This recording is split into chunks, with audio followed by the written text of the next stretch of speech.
countdown, jubilation as the Rosetta mission is a success. Landing on a comet traveling 34,000 miles per hour towards the sun. That's the stuff dreams are made of.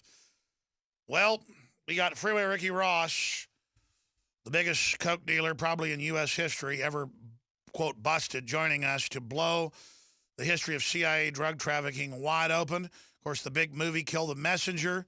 Guys, give me the IMDb printout on that, please. Also portrays Ross in it, and he's here with us in Austin, Texas, before he goes to speak to some college students up in Dallas. And we're going to be, I've been talking to him since he was in prison. He's been in prison 25 years. But he's going to be in studio with us. I haven't even met him yet. He came in last night. He's been out with the crew. He just arrived, and so he'll be in studio with us coming up in the next segment. Well, breaking, the U.S. and China just announced a huge deal on climate. You mean a huge tax deal like Obamacare? Or the plan to take over the internet and tax it and regulate it to protect it? Obamacare for the internet? A huge, he's getting ready on the internet, on carbon taxes, on your guns, with the UN treaty he says he'll honor that goes in December 24th, a little Christmas present. Wide open borders, going after your guns, going after your energy prices, going after you with carbon taxes, going after you, going after you, going after you, going after fast track to sign over sovereignty, Republican leadership involved in that. The U.S. and China just announced a huge deal on climate, yeah. And it's a game changer, Mother Jones reports. Oh, yes. The surprise agreement, you mean the sneak attack, aims to double the price of carbon pollution reduction in the United States only. What a great deal. You make it harder to work and have factories here and force it over to China that always signs on but doesn't comply. Dirty coal power plants, 3 being built a week. We have more than 3 being shut down a week, clean ones. What a thank you, Obama. Wow, our electricity already costs 5 times what it does in China. And so no wonder no one wants to build. Thank you, yeah. Let's make it 10 times. Oh, man, Obama, what a great deal. Make our energy 10 times more expensive than Chinese coal power energy.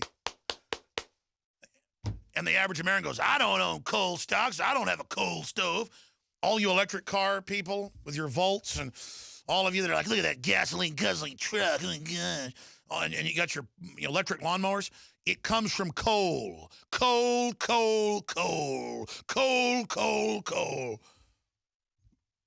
I mean, this is like a bandit, blowing the race car engine before the race. Obama's driving the Chinese race car, and he comes over and, like, throws a hand grenade in the engine. And we go, oh, thank you. The engine, boom, blows up. Oh, it's such a good...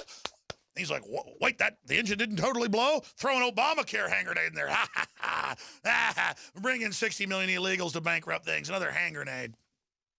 The thing is, the country was so rich and so powerful, they just can't blow the engine. Ha, ha, ha, ha. Ah, you filth. And we've got 60 million people refusing to pay the income tax, keeping the economy going. It's meant to shut it off.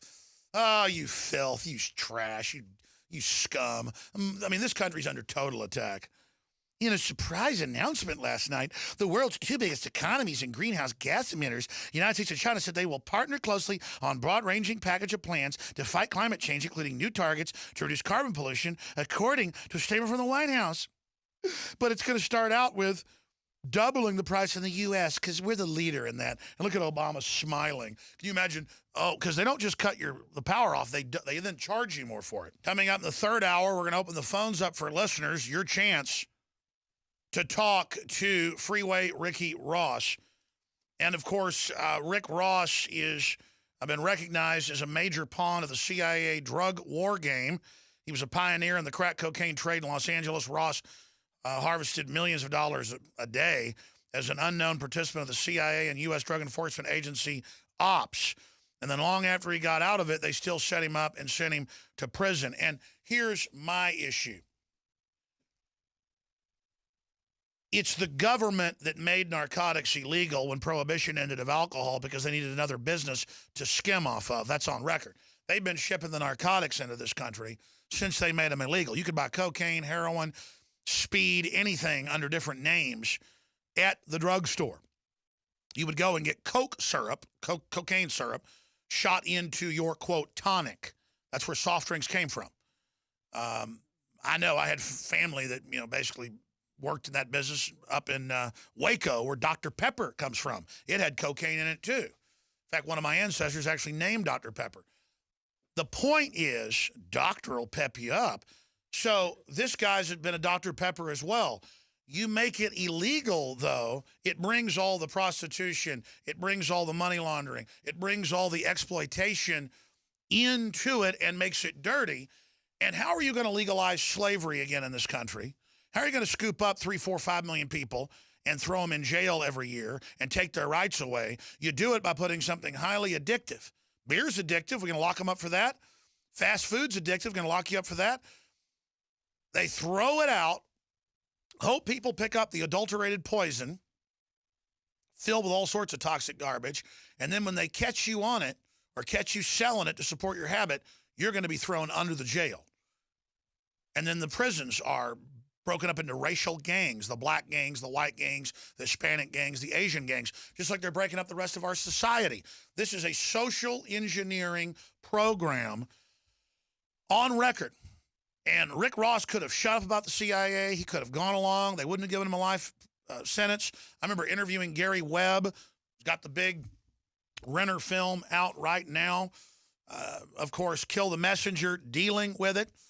And I remember talking to Webb. He was going to come on in a few months. And he gave me a disc with all his documents.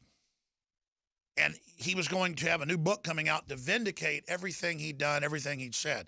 He'd won all sorts of prizes, you name it. But his editors and the LA Times, run by the CIA, that was declassified 2 months ago. The CIA did target him with a disinformation campaign. They did lie and say he was discredited. He would never admit he was discredited because it wasn't true.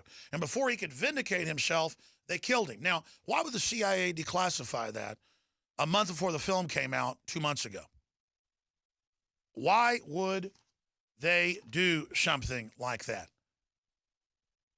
Well, I'm going to ask Rick Ross that question, but I really think it's because it's already so well known. It's even on Fox News that our troops grow the opium and load it on C-130s, and then it comes here, and then it goes through people like Ross that are intermediaries.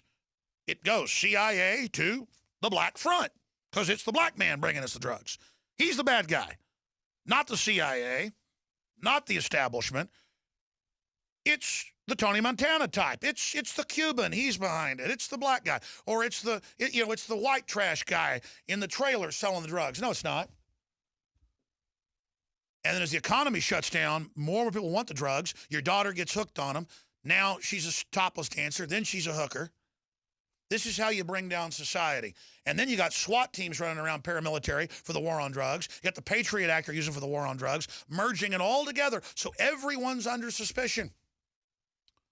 Your daughter hurts her back in a volleyball accident. One of my friends when she's 16. 2 years later, is addicted to pain pills. Goes around doctor shopping to get the things. Instead of getting treatment, they throw her in jail. Then she gets in with bad people. Next, she comes out with an education in criminal activity after a year and becomes, you guessed it, a streetwalker. This is how you kill a civilization. This is how you annihilate a culture. This is how you bring a country down. So a minority of people in the YouTube comments and on Infowars.com and PrisonPlanet.com said, what are you doing having a huge cocaine dealer on your show? Okay, what are you doing putting up with a government that went and hired him? See, there's no outrage about that. There's no outrage about the big banks laundering $386 billion in 2 years. Bloomberg reported 2 banks alone. Wells Fargo, Wachovia, 380 plus billion. Type it in. Big banks laundered 300 plus billion. It'll pop up Bloomberg, AP, you name it, from 4 years ago. That's just one admission. They paid a $111 million fine. That's like if you rob a bank for $1 million, paying a $3,000 fine.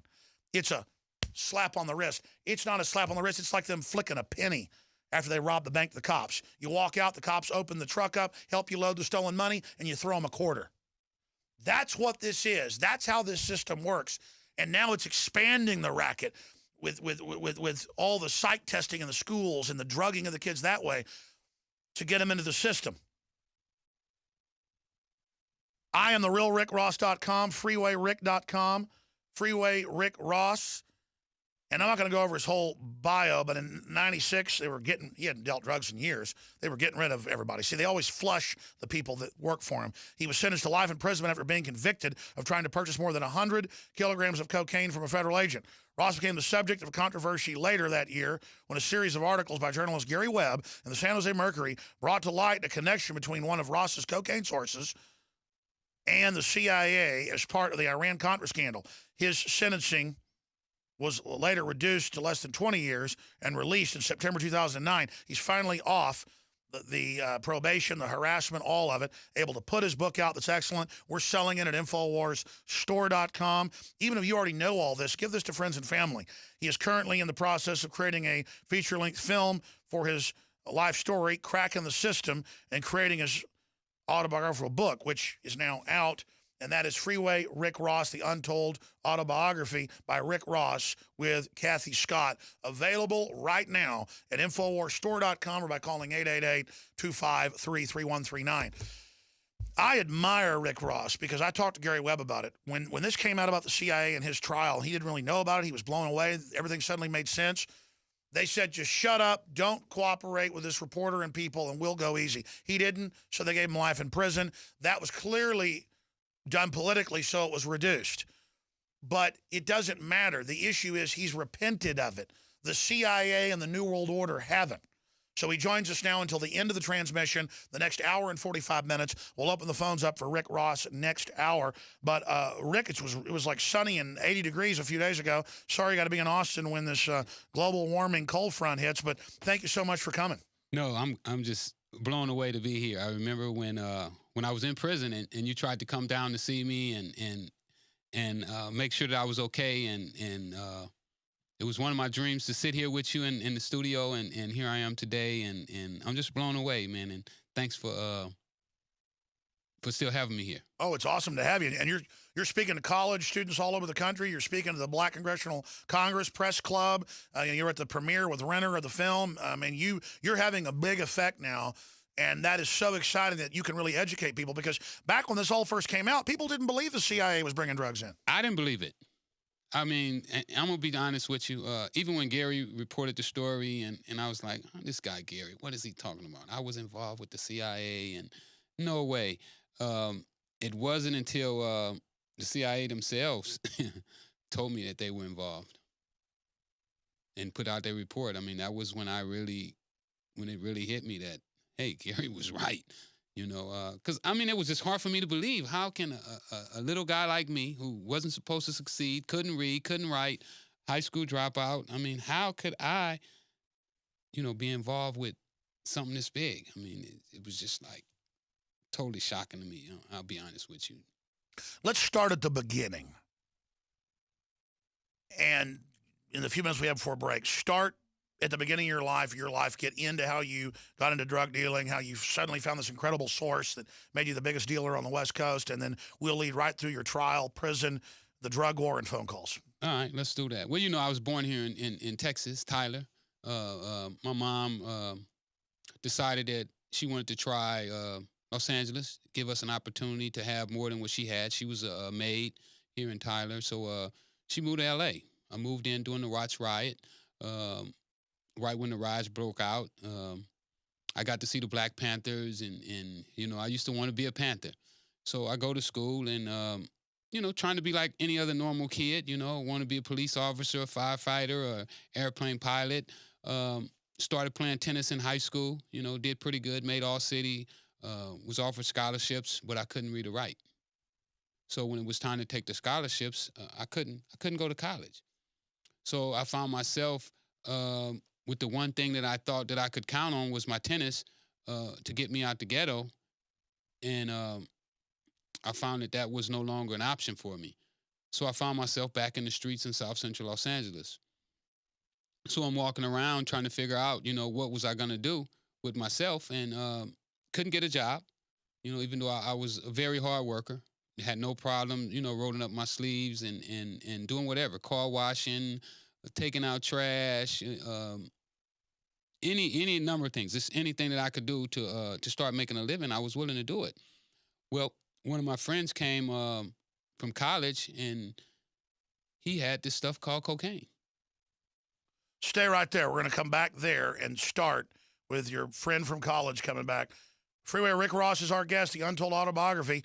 You're getting the big exclusive inside the CIA drug dealing operations of the crack cocaine epidemic. Straight ahead, I'm Alex Jones. Rick Ross, Freeway Rick Ross, became the biggest cocaine dealer on the West Coast on record and became the heart of an investigation that later the CIA Inspector General had to admit that the CIA was involved bringing in the majority of the cocaine, at least to the West Coast. It's much bigger than that. Mena, Arkansas, I've interviewed the pilots that were there unloading the cocaine, not just Tosh Plumley, who's on record Iran-Contra testimony, but just so many others that were there and saw governors, saw vice presidents who would be there personally offloading aircraft with the cocaine. I mean, that's what, and then, I mean, if local kids saw it, they'd kill them. Remember Mena, Arkansas and all that? And then if cops talked about that, they'd kill the cops. I mean, a lot of people have died over this information. I hope you understand this. And everybody today is like, yeah, we know they bring it in. Well, wait, we didn't know this back in the 90s. There'd been the heroin coming in out of Southeast Asia, but they'd blame a colonel or somebody. This is organized. All right, this is a short segment. I want to go back to you, Rick Ross. It's great to have you here, my friend. I appreciate your courage and you not selling out and getting that longer sentence, for not backing down. But let's get into now where you left off. You can't get a job, that pays well. You don't have a criminal record. You could have got a scholarship, but you couldn't read and write for tennis. And then your friend comes back from college. Yeah, so he introduces me to cocaine for the first time. But what I also noticed, Alex, when I was in prison, I did a lot of thinking back. And I can remember before I started selling cocaine, they started coming out with movies like Superfly and almost like priming you up for this lifestyle that you're about to get into. So when my friend comes and shows me cocaine, I'm interested because I saw Superfly. What you hit is key. The CIA's now declassified that. Rock and roll, the drug culture. The CIA delivered the first suitcases of LSD. White kids weren't smoking marijuana. They delivered it. I mean, it's incredible. They primed the whole deal. Oh, absolutely. It's almost like they get your mind ready so that when you get the opportunity that you're interested in. It's called predictive programming. Go ahead. I'm sorry. It's just what you're saying is absolutely right. So when my friend comes and he shows me this stuff, never seen it before.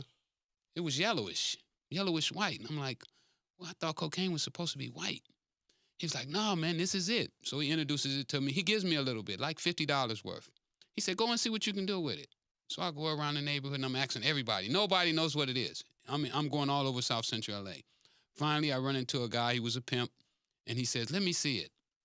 And he takes it and he cooks it up. And he says, oh, yeah, it's pretty good stuff. And that's how I got started selling cocaine. And it went from there to this one person would buy from me, and then another one would come, and he would introduce me to somebody else until some days I'm making $3 million a day. So you got in on the ground floor of it. Yeah, absolutely. Totally ground. Was totally a novice. I had never smoked pot. At that time, I was still tinkering on being a tennis player, like, I don't know if you're going to make it in tennis, but you got to do something. My mom's on my back right now because I'm living with my mom. I'm not bringing in any income, and she's really going hard on me. You're a bum. You're not going to be doing nothing with your life. So I desperately want to do something now. I need to make some money somewhere. So when this opportunity came, I thought that it was a blessing from God. I started off just helping Mike, who was my friend. I'd make the money for him, give him all the money, and pretty soon I know the business. It goes from there, from making $50 a week to, like I said, $3 million a day sometimes. In fact, I was reading sometimes you were bringing in $30 million a deal every few days. Well, yeah. If you add up 10 days, you do 10 days worth of dealing, you're talking about $10 million or more. No, like $30 million. And this is 1980s money. Yeah, 80s money. 84-ish, 85, 86. So you were there when folks didn't even know what cocaine was. In my community, nobody knew what cocaine was. Yeah, it was a rich white guy drug. Well, that's how I felt. I felt that when I first started selling cocaine, I felt that it was another, because I've been discriminated against. I've been to a hospital and they said, oh, no, you can't sit right there because this is a white-only section. You have to go to the back. So when I started selling cocaine, that's how I felt about cocaine. That it was another one of those things that they said, no, this is for white people and you guys can't have it. So I felt like I was bringing cocaine to my community to give us something. But the CIA said, oh, you blacks want it? We're going to make something special for you. Here's how you make crack. Yeah, absolutely. Totally. Makes it hit harder, be more addictive, turn people into zombies. Yeah, I mean, that's what happened. Exactly how it turned out. Unbelievable. We're going to break it all down. 18-minute segment coming up. You're going to get the floor. Get ready to roll. Just go through it all. Rick Ross is our guest. Ground level of the CIA crack cocaine epidemic. And then all of a sudden, years after he's out of it, they want to get rid of all the loose ends. They're trying to throw him in jail. Turns out all the people involved, they all knew what was going on. The CIA came to visit him, said, shut your mouth. We are back live, ladies and gentlemen. We've got Rick Ross with us for the entire third hour coming up. About 20 minutes into that hour, I'm going to open the phones up for your questions for Freeway Rick Ross. And he is here with us. We are selling his amazing untold story autobiography. It is available at InfoWarsStore.com or by calling toll-free 888-253-3139. And you need to give this to young people, you know. You need to give this to police officers, you know. You need to give this to preachers, you know. It is so immoral and hypocritical. If the preacher gets up in the pulpit and gives an anti-drug sermon, which I think they should, I mean, drugs, whether they're prescription or illicit, are just super destructive. Everybody knows that. I mean, sure, some opiate pills are fine if your leg's broken, you had surgery, but it just wrecks people's lives. They are making this stuff illegal so they can make money in the black market, no pun intended, and then still put you in prison. This is a social engineering plan. Also, it's part of the social engineering with the GMO and the additives in the food and water. They don't want you getting all natural, healthy things. They don't want you knowing that they've taken the good halogen iodine out of the salt and food and bread and put the bad halogens of bromide, and fluoride in that just fry your glands. They don't want you to know about Survival Shield X2. Nation Iodine, we're the only company that has the deep earth crystal source. All the rest is a seaweed source, which is still great. Sea salt's great if it's all you can get, or the seaweed-based stuff. That's what I first got on and changed my life, helped me lose a bunch of weight and get healthier. But, man, when I got on the crystal source, X2, Group had been trying to get a source of this for years, Dr. Group, and then finally a couple years ago had it and took him years to get it together. And, I mean, you got to jump through DEA hoops, you name it, to get iodine because it's a very powerful substance. The type we use is the crystal source. It turns into purple gas. If you put it on a hot plate, we have video of it. I mean, it's that pure. 200 million year old. Unbelievable what it does in your body. Just get ready for all the oil to come out all the time. Just what it's done for me and my family has been sensational. InfoWarsLife.com or 888-253-3139. I got some good news and some bad news. It is going to sell out by the end of the week. The good news is it may only take 3 weeks to get more in. So if you want Survival Shield X2 discounted 10%, we're just keeping that discount until it sells out. When you get it with the lung cleanse, it's part of the Biodefense Pack, 10% off. You can also use the promo code NOW and get 5% off all the other products that are already discounted. DNA Force, Oxy Powder, already the lowest price on Oxy Powder, but 5% off promo code now. Super Male Vitality, Super Female Vitality. And again, this doesn't mimic testosterone, the concentrated organic herbs that are in there. It's stuff that's been developed to get your body to release what you're already supposed to have with all the chemicals and the estrogen mimickers that are really screwing men up particularly. Then the formulations for women to help get them cleaned up. And you've heard the rave reviews. We are self-funding here. I fund this whole operation off books, videos, T-shirts, sponsors. We're not like NPR getting public money. We're not like MSNBC getting stimulus money. Our parent company isn't some weapons manufacturer. This is an operation set up by me, Alex Jones, to try to promote the truth. Because the truth will set us free, as Christ said. So Freeway Rick Ross is our guest. FreewayRick.com. You can get his book there as well, or at InfoWarsStore.com. Find the supplements at InfoWarsLife.com. Or, again, the book at InfoWarsStore.com. And please remember to support our local AM and FM affiliates, whether it's Oklahoma City or I haven't plugged some of these new affiliates. We've got a new one in Chicago on top of our other affiliate. And we've also got Jasper, Texas just turned us on. It's like 5 or 6 new affiliates the last 2 weeks, and I haven't plugged them. They've told me to plug them. If you print those out again, I'll actually mention those on air. But please tell friends and family about the show if you're listening to it. It's a big deal that a show telling the truth like this can be heard. It's all word of mouth. Please support their local sponsors. Please tell them why you're supporting the sponsors, or become a sponsor. If you're a car dealership or a restaurant or a bookstore or a maid service or a hotel, whatever, you better support it. That's why we've gone from being on the weekends to weeknights to prime time on almost every affiliate that picks up our show, is because you have been supporting it. So you're the reason we're reaching more people. Now, Rick Ross, you've got the floor. You've told the story. Biggest cocaine dealer in West Coast history. When it came out in your trial, that the prosecution knew, the government knew, the DEA knew, the CIA knew, that you were one of their main distributors, but you didn't even know. I want to get into that relationship and more. But you'd gotten to the point in a few years to where, tell the story. Did you ever use? Why were you so successful? And then go ahead and walk through everything that happened. And then now what your message is to the youth about what's really going on. And we'll talk about Gary Webb. Well, I did start using for a short time. I got up to a point to where I probably had about $8,000 or $9,000. I thought I was rich. So, when you're rich, you start experimenting, with the drugs. And I looked up, all my money was gone. So I immediately quit using. I went back and regrouped. I learned that from tennis. When you're doing something wrong, you go back and you figure out what you're doing wrong. So I figured out that I couldn't use anymore. If I wanted to be rich, I had to stop using. So I stopped using, and I went on to get rich. Well, I made a lot of money. Like I said, I made $3 million a day sometimes. And then it got to the point to where I started seeing the effects that cocaine was having inside of my community. And it wasn't the effects that I initially thought that it was going to have. I started seeing people pushing baskets. I started seeing women walking the streets and women doing anything to get high. And I started to rethink my position. That was around 88, 89. At that time, I threw my hands up. I said, you know what? I'm through with the cocaine business. I got enough money. I got more money now than I ever thought that I would have in my life. I got businesses. So I walked away.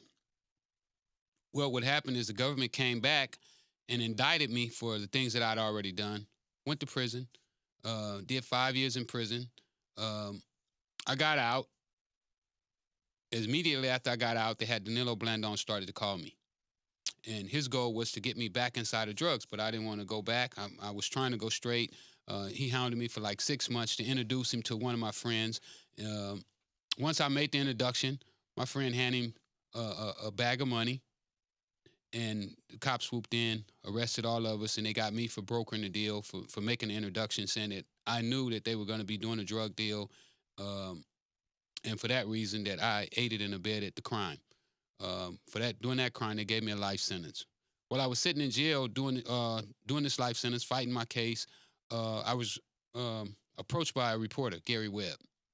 Well, Gary came down and he saw me. He started talking about that I was in something bigger than what I thought I was. But also too, Alex, that there were some cops on my case. They called themselves the Freeway Task Force, and those cops were robbing and stealing, and they let the dog bite me while I was handcuffed. They got indicted as well. So I meet Gary Webb, and he was like, oh, man, this is bigger than what you think it is. I'm thinking that they're talking about the crooked cops. It's like 35, 40 cops that's running around robbing drug dealers, taking their money, and they became drug dealers themselves, really, because they was taking the drugs from one person, planting them on another person, and selling them to this person, and just a criminal enterprise. I mean, the whole war on drugs is just like one big hoax of one person benefiting this one, another one benefiting that way. But at the end of the day, guys like myself get caught in the middle, and I believe that we're the ones who's paying the biggest price. Not necessarily myself, because when I was in prison, I couldn't cry about my time. If they'd have gave me the life sentence, I'd have had to do the rest of my life in prison. I could have accepted that because I knew that what I was doing. I knew I was selling drugs, and I knew that I shouldn't have been selling drugs after a period of time. That's the key to integrity and sanity, I've learned, is admitting when you've been wrong, admitting and owning up to it. But then there's the giant hypocrisy. They're the ones bringing the drugs in, and they're the ones putting you in jail. That's 1,000 times worse. And they never own up to any of it. In fact, they sit up there like they're God and they're clean and they're good. That makes me want to throw up. Well, you know, that's what really, really started to affect me. You know, when I was in prison, and I'm like, once everything came out and I interviewed with the CIA, you know, the CIA came down to my jail cell. Yeah, well, let's talk about that, but let's also go back to your trial when you learn about all this with Gary Webb. Tell that story, because Webb talked about how you got threatened out in the hall, threatened to kill him and stuff. They didn't just threaten to kill his kids. I mean, the feds themselves that were there, not just the CIA, they were basically all in on it. It's the just DA, I mean, they sandbagged us doing trial. We going to trial. So we have there's a period in court where you get to interview the informant, because we never talk to the informant. We don't know what the informant's going to say. You don't have no clue about what the person who's going to testify against you going to say. So the court has a thing where they call a pre-trial hearing, where the informant is supposed to come to like a little room. I couldn't be there, but my lawyer was supposed to be there, and Gary was supposed to be there. Well, anyway, Blandon comes to this hearing, and when they get in the room and my lawyer wants to ask him some questions, and the guy said, everything that I got to say, I'm going to say during trial. So we don't know what this guy is going to say. So we start. You were unable to ever do a deposition. No deposition with this guy. So when we get to trial, my lawyer don't have a clue what's going on. All the information that Gary has, we don't have this information. And Gary's not giving it to us. He didn't give us this information at first, because Gary knew I had the relationship with LA Times. So I felt that Gary was worried about me leaking his information to Jesse Katz at LA Times, because, you know, me and Jesse Katz still had a relationship where we talk once in a while. So Gary didn't give it to us. We start trial, and in the middle of trial, my lawyer keeps running back and forth to Gary. Gary's in the audience. So he's at the trial table with me, and he gets up from the trial table, and he goes and he talks to Blandon, and then he goes back and he asks Gary, because Gary's feeding him like little bits of pieces. And that was smart. That way, the LA Times, now admitted, run by the CIA, the editor CIA, trying to cover all this up. You didn't know that. He could only ask it while it was happening live, so he would get the intel, and they couldn't spin it. Exactly. I mean, he had to do it like that almost, because I may have given it to Jesse, not knowing, you know, because I didn't know the scope of this. Believe me, I had no idea. You know, they tried to say that I told Gary how to put it together. You know, they said that, right? Yes. That RickRoss dreamed this all up and put this together and fed it to Gary and got Gary to buy into it. But I didn't know none of this. They gave me more credit than I deserved. Who would have thought the LA Times, you know, is involved? Yeah.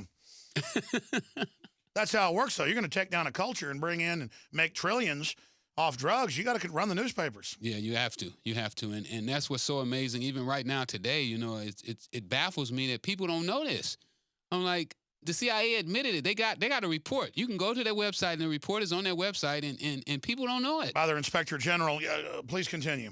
So we in court, and Gary's asking my lawyer this, and then the judge recognized what's going on, and she was like, well, why you keep talking to this reporter? Why are you running back and forth to him in the courtroom? I want you to stand here and do this. We're not on a fishing expedition, because, you know, Gary was asking about certain names, Enrique Ramirez. And then Blandon talks about, well, my boss goes on a fishing trip with George Bush, and when they come back, they say the ends justify the means. And all this type of stuff. But this stuff is still not making sense. It's all Machiavelli, yeah. To me, it doesn't make any sense. You know, I don't know. I mean, I'm learning about the court system while I'm there, but, you know, I'm not a lawyer. I'm still a novice. You know, this is a guy that couldn't read. You know, 2 years ago, I couldn't read. So I'm still learning what's going on. So then eventually we finish trial. They give me the life sentence. And a couple months later, Gary's story come out. Gary sends me a copy. I get a copy the day before it comes out. I call Gary on the phone, and then we start to talk, and he starts to tell me, you know, about the CIA being involved, about the Contras. Because, you know, I really didn't know what the Contras was. I had no clue what the Contras was. Definitely did not know that they were backed by the CIA and Ronald Reagan and George Bush. Had no clue that they was backed by that. I did know that Danilo and these guys and all of his friends were fighting a war in their country. Didn't know what the war was over. I mean, you're talking about a guy that's illiterate still. I'm still illiterate. Had never read a book. Well, look, this stuff's complex, and you're busy anyways. It's come out Ronald Reagan, not defending him. He didn't know it was George Herbert Walker Bush running all that as well, keeping it from him. So if the president didn't know, Rick, you can't blame you for not knowing. Yeah, so I'm still a novice to all the stuff that's going on. But when it comes out, Gary runs it down to me. He starts to tell me, and I'm like, oh, this guy, Gary, he's out there. So the next thing I know, a couple of days later, the OIG is at my cell. The CIA is at my cell. Congresswoman Maxine Waters is there. I mean, it just starts to pour. All these people are coming and coming. I'm like, what is going on? Let's talk about that. What did the CIA say to you when they came to your cell? Well, they started to talk to me about how much drugs I sold. Who did I get my drugs from? Did I have a contract with the CIA? And I was like, no, I ain't never been with the CIA. I don't know nothing about the CIA. They know you were compartmentalized. They wanted to act like, well, he refutes the story. Kind of, yeah. That's what they pretty much said. And did I get drugs from Danilo Blandon? How long had I been getting drugs from him? That kind of stuff. And I was like, well, you guys want me to talk to you. Why you don't straighten my court sentence out? You know, I got a life sentence. Will you straighten my court sentence out? No, we don't have anything to do with that. We're not going to help you with your courts. If you want to talk to us, you just talk to us, and this is how we're going to do it. So that was pretty much that. By the way, they could have snapped their fingers and got you out in a few years. Yeah, I already know. But, you know, I wasn't cooperating with what they wanted me to do. So, well, that's why you're, a hero overall, because more and more you had a chance once it came out that it had been going on to throw Gary Webb under the bus. You wouldn't do it.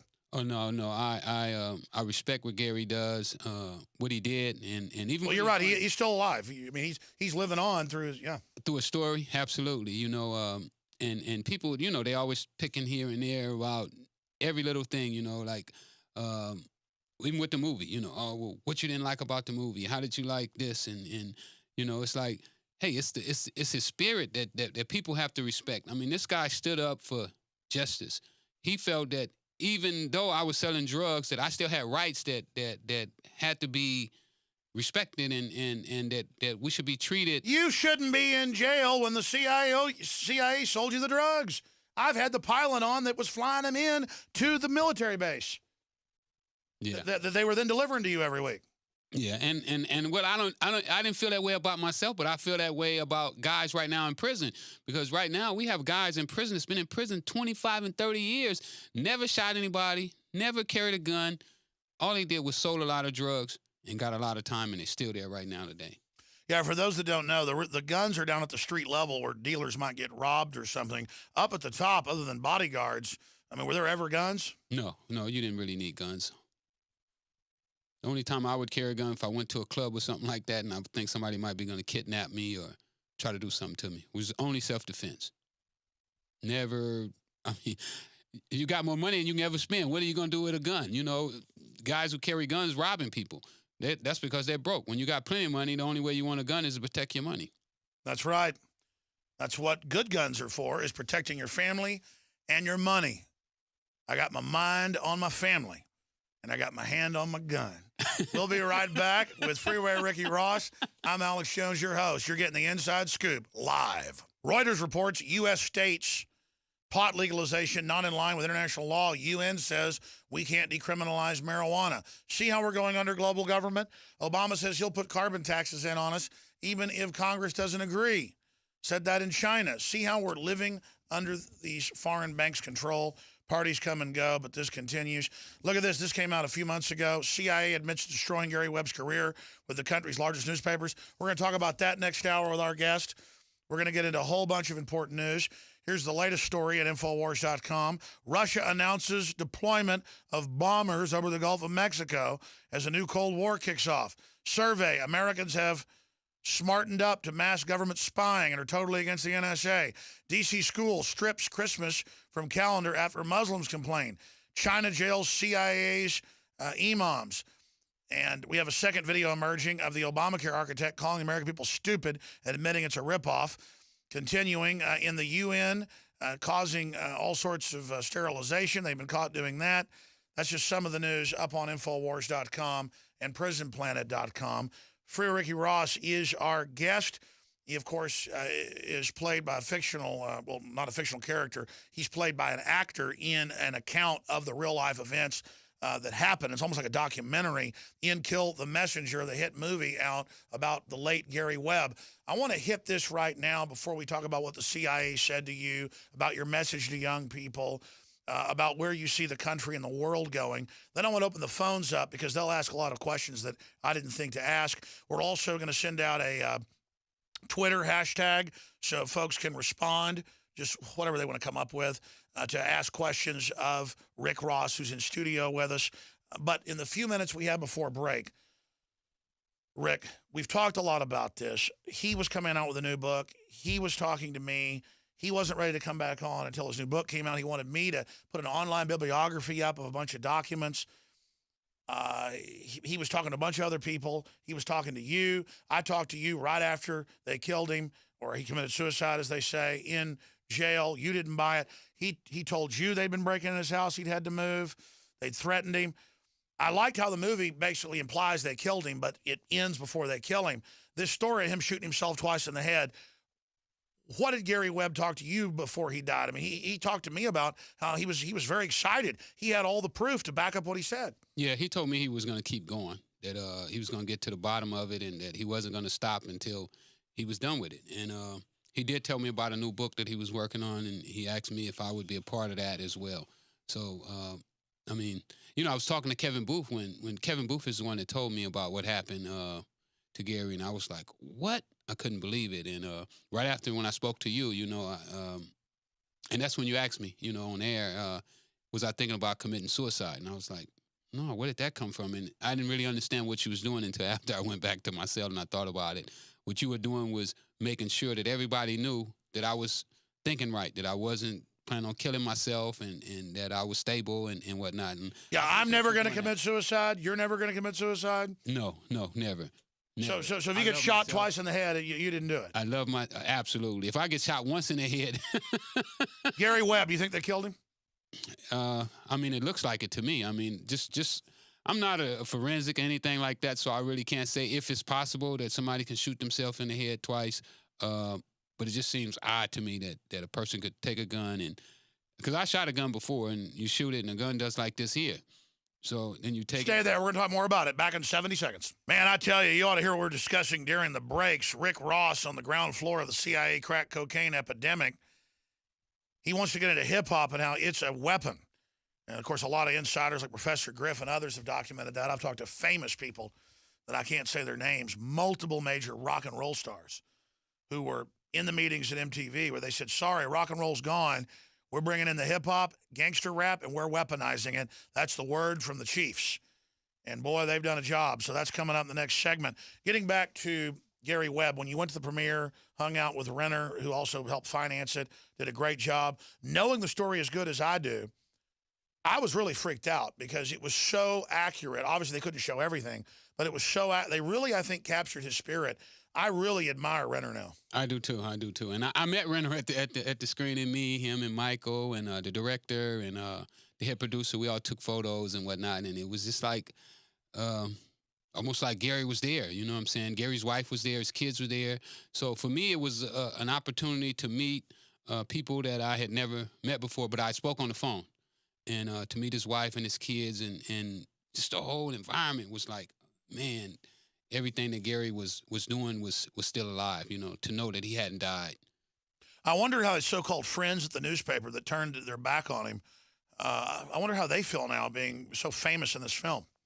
Wow, yeah. You know, I spoke to Jesse Katz about his role, you know, inside the film. And, you know, we have Jesse inside of our documentary where he apologizes for basically being a hired gun. And gunning Gary down. He was saying that that's one of the lowest points that he feel in his journalism, that he did that. Now, it was the editor of the L.A. Times that was CIA, though. And it may have been, but yeah, he hired Jesse to. No, I understand, but it actually comes out in the film because they're saying, well, the L.A. Times says this. And he goes, well, yeah, but he's CIA. and you know, and of course, he was never discredited. That's why they had to kill him, because they tried to kill him in the media.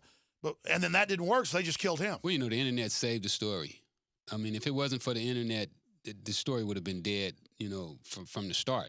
But the thing about it was so good is that it was the first time a major newspaper had ever released a story on the internet.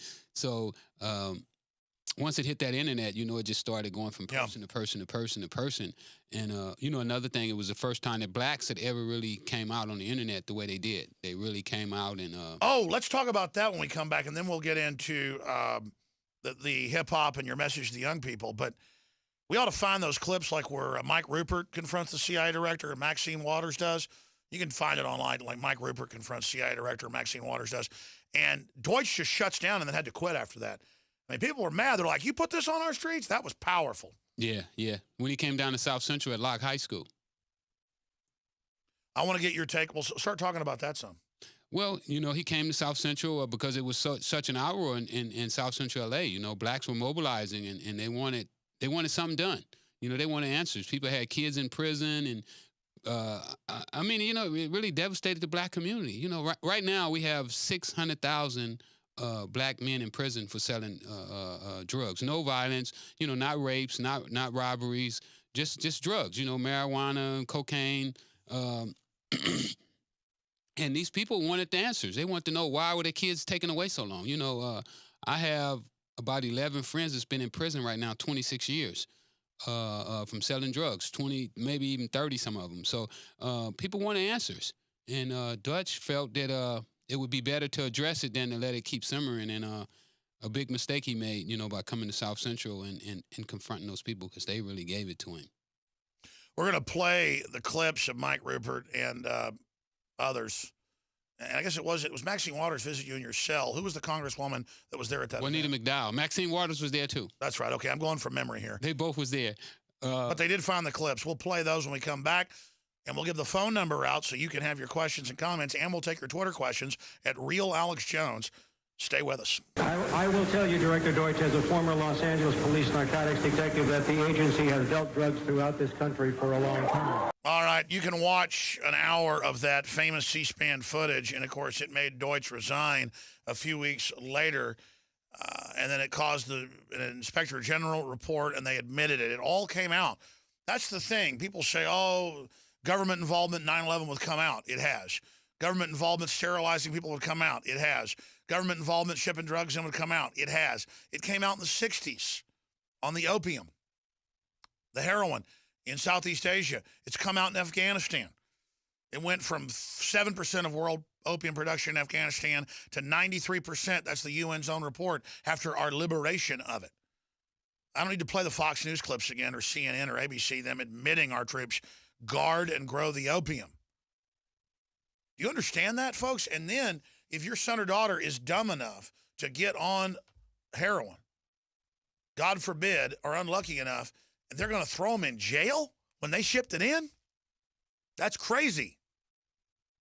That'd be like if you were a mafia don and ordered one of your guys to go rob a bank, and then the mafia don shows up in a police outfit and takes you to jail for robbing the bank when he publicly ordered him to do that. Freeway Ricky Ross is our guest. He wouldn't sell out Gary Webb and others, so they kept him in prison a lot longer than he should have been there. And again, I don't glorify drug dealing, but it's the fact that it's illegal that puts all this money into it. You regulate it. You make it a shameful thing to do. You don't have all these Hollywood movies promoting it on purpose to prime the pump, and it will go away. Areas of Europe have done that, and drug abuse has gone down about 50%. So it's because I don't like drugs. Folks, I don't use drugs. I get prescriptions sometimes, if I'm sick. I drink coffee. I drink tea. Occasionally I drink beer or wine. But, that's it. It's the drug dealers that are currently operating in government and big banks and then low-level ones. They don't want it to be made legal or decriminalized. Rick Ross is our guest. We're going to be taking your phone calls coming up. It's the Sunday phone number today. We're running the whole show out of our operation. 877-789-ALEX, 877-789-2539. Callers for Rick Ross, 877-789-ALEX, 877-789-2539.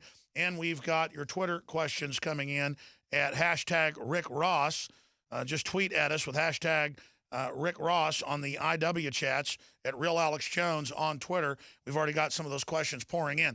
Rick, other points you want to make, and then I know you want to get into hip-hop, that you say is the new crack cocaine epidemic culture war machine. And then I've got some amazing testimony I can give you on that exact fact, backing up what you have to say. Tell folks what you told me off air. Well, I believe that what they've done is they've taken hip hop and they've made it glorious to be a drug dealer. You know, when I sold drugs, I hid.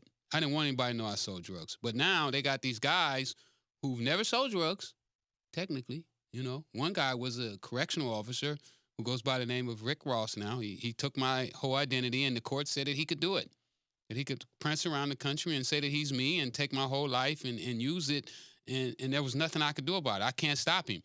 He even grew a beard just like you. Everything. So now they take these guys, and these guys say, well, I got to the position that I'm in right now today by selling drugs. So the message that it tells our kids is that if you go out, you sell drugs, then you can become a great rock star like myself and never go to prison. And I think that that's a false message to be given people who feel hopeless. And notice they don't indict the people that are fake and claim all that. No, they want them out there like a lanternfish has that light to get the little fish to swim over so they can eat them. Exactly. And that's what I believe. I mean, if I were to go on tape and say, oh, yeah, I sold 300 kilos of cocaine, and now you got me admitting that I did that, they would indict me for it. But the way they're doing it now, they're saying it's just art form. It's just a form of art. And I believe that it's sucking in our kids. And you know, you turn on the radio, and it's just filled with it. What do you want to say to Rick Ross? Because he'll probably see this video.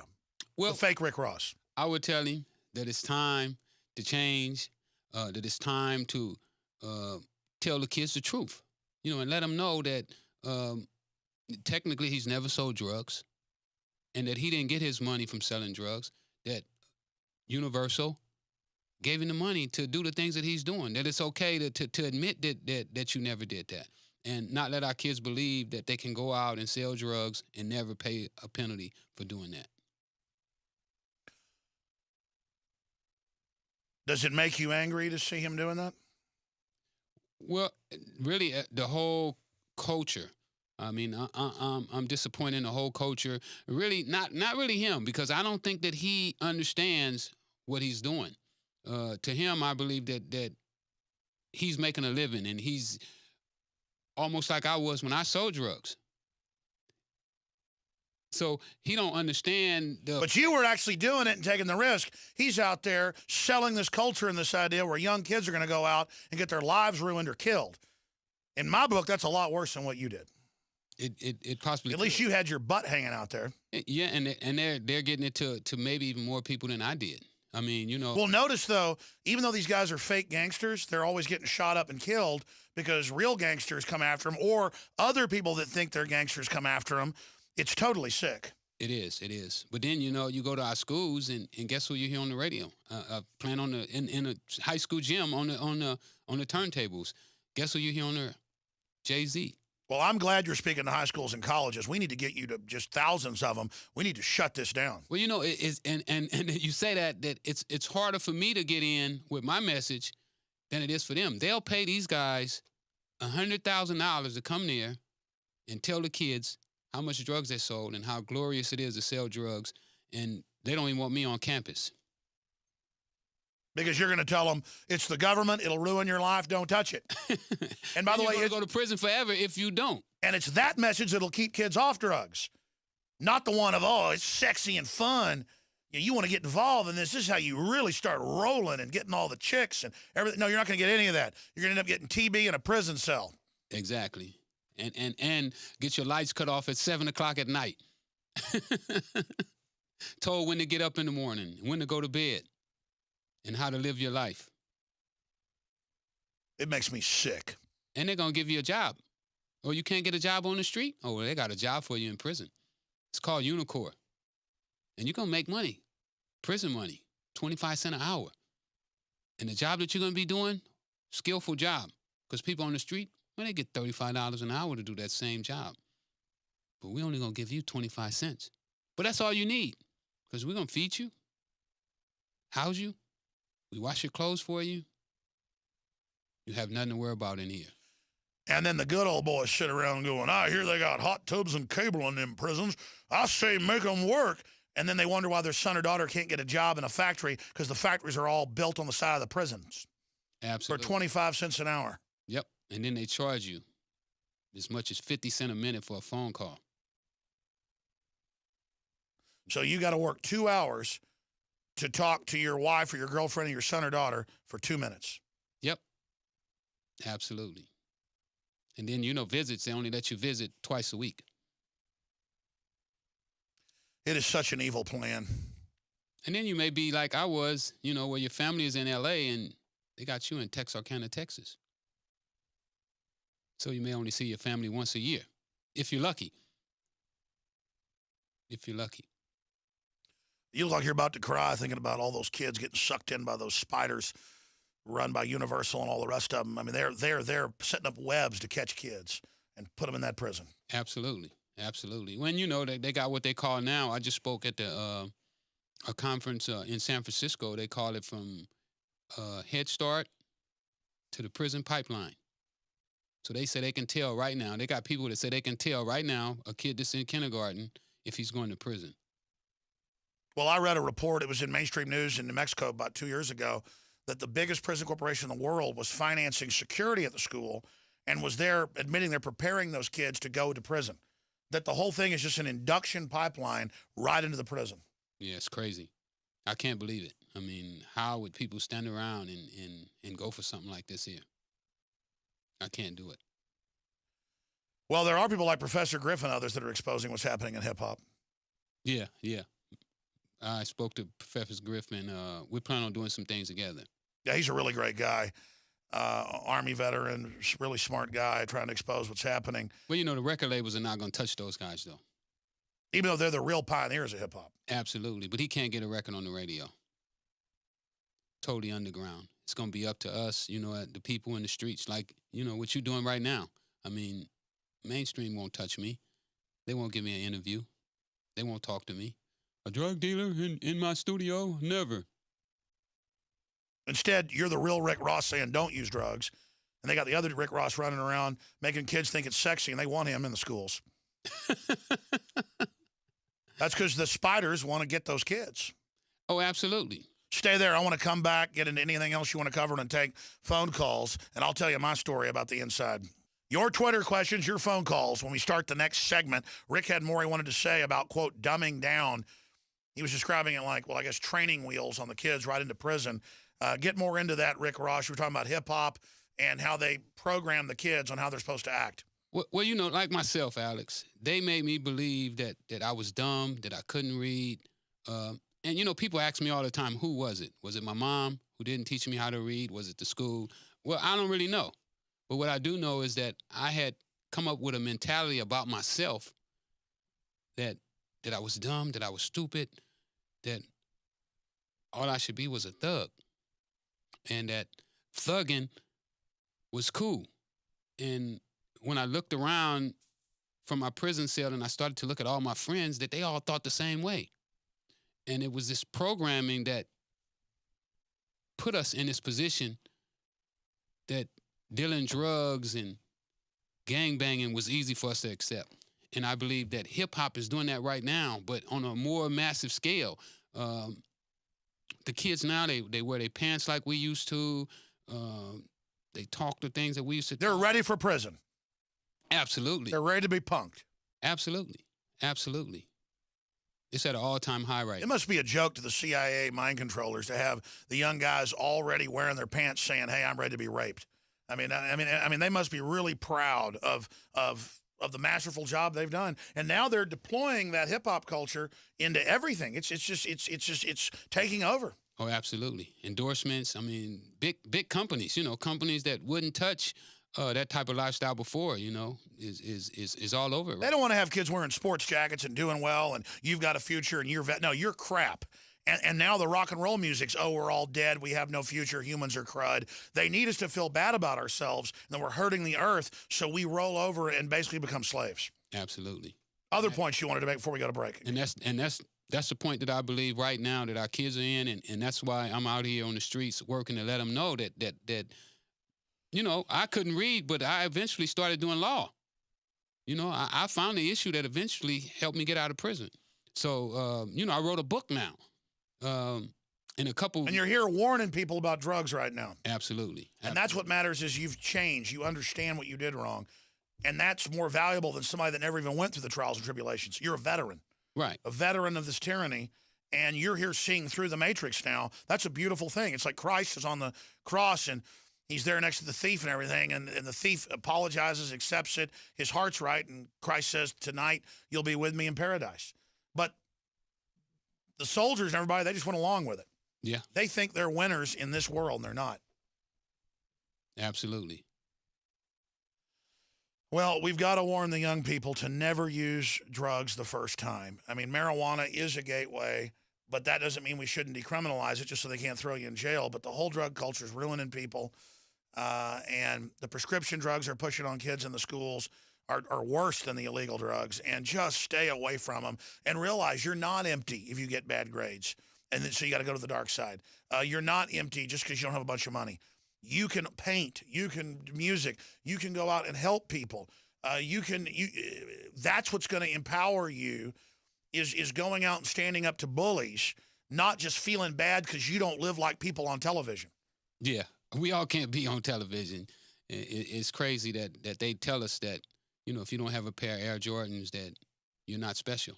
Well, I mean, I was happier before I had all this responsibility and was, quote, on radio and TV and barely had money to buy 3 pairs of shoes a year, even though that was rich compared to poor people. I mean, I was totally happy. I was thinking back to the years when I was, out of high school and stuff, and my parents were giving me no help because I didn't ask for it, really, and I was so poor. It was the happiest time of my life without all these responsibilities and the rest of it. And I'm not saying people shouldn't become successful. It's just that what matters is that you're a good person. That's the real value. It is. And that you care about others. Because when you don't care about other people, then I believe that you're the worst. And a lot of people that's in power right now, they don't care about anything but your dollars. Like they enjoy hurting people. Yeah. I mean, it's a diabolical plan to ship heroin in to get millions of Americans addicted from the 50s on, and then to bring in cocaine, weaponize it as crack, which is a CIA recipe that was declassified, and to deploy it right into black neighborhoods. I mean, that's a nasty thing to do. It is, absolutely. To a people that doesn't have, that's hopeless. And then to sell them thug culture, because let me tell you, I'm downtown Austin, and there's, basically, I call them black Klan members, whatever, just black thug culture. There's white thug culture as well, but they've been sold it's okay to hate white people. I mean, but I see the plan, though. I see the whole programming to make them like that and to make them hate me, and then I realize how it's all to divide everybody so the system can manage us. Yeah. I mean, that's diabolical. Absolutely. That is sick. That is mind control. So we've got to transcend it, ladies and gentlemen, and defeat it. We'll get your take on what I just said when we come back, Rick Ross, and go right to your phone calls and your Twitter questions. I'll stop hogging him right now. His website is IamTheRealRickRoss.com. Rick Ross is our guest. We're going to go to your phone calls here in just a moment. There was one other point we got talking about fluoride in the water. What was the other point you wanted to make, you were saying? I lost my thought, man. We're having the real discussions here during the breaks. I've thought so many times for the TV audience, I ought to have a button I can hit whenever I'm not eating or making a phone call where we can put live cams in here during the breaks. Yeah, because that's where the really good discussions are happening. Yeah, that would be good. That would be good. But we done touched on so many good points, man, and I'm just excited, that you had me here and that we touching on some of these points. One of them too. Obama, he wrote in the 18-1 crack law, where it was 100-1 for crack and powder, where it already been proven that powder and crack are identical drugs, except one is smokable and one is not smokable. So about a year ago, they changed it 18-1, but they should have made it 18-1, and then they should have made it retroactive. Say if a guy's been in jail 25 or 30 years, but if it was 18-1, he would only got 5 years in prison. So they would owe him some time. He would be released. Well, I totally agree. If you're nonviolent, you should be released, period, because the government shipped it in to begin with. It'd be like if your judge was the guy that sold you the cocaine, and then now he's presiding over sending you to jail for life. That's what it is. It'd be like if Hitler ran the Nuremberg trials. I mean, it's pure bull. I mean, end it. It is. And then they own the prisons. I remember I've talked to 2 major rock stars, and it's not the 2 that you've heard on the show. I've talked to 2 major rock stars, and then I've talked to some hip-hop folks. They all say that they've heard the same stories, and some of the memos have come out about the CIA behind rock and roll to create the revolutions, behind bringing the LSD in. That's been declassified. But in the early 90s, they said, look, rock's going to be dead. Get ready.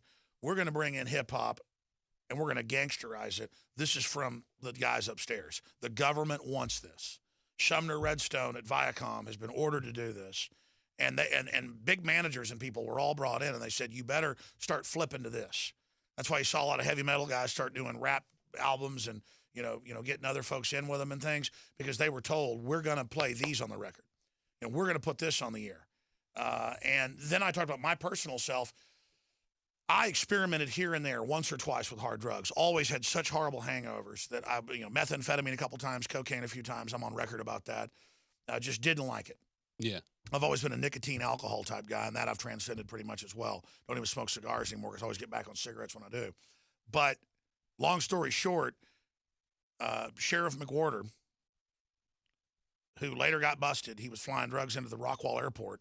We lived in the richest county in Texas, right outside Dallas, Rockwall on the Lake. And I would be at affluent people's houses for a party when their parents are out of town. The cheerleader down the street's having a party. All the 14-year-olds are over there. And then there'd be 16-year-olds and 18-year-olds that come over, wild parties, pool parties. And the police car would pull up. And then they'd come in and go, we got the weed, we got the ecstasy, we got the methamphetamine, we got the... And I'd be like, whoa. And because they had money. And so many times the cops in cars would deliver the drugs. So I'd get pulled over a couple of years later when I was driving. This is why we had to move to Austin. I've told this has been in Esquire. It's been in Texas Monthly. They didn't believe a lot of it. Went and checked and went, wow, there were a bunch of busts in the Rockwall PD and the county and flying in cocaine. I remember that. It was in the newspapers, and I read it.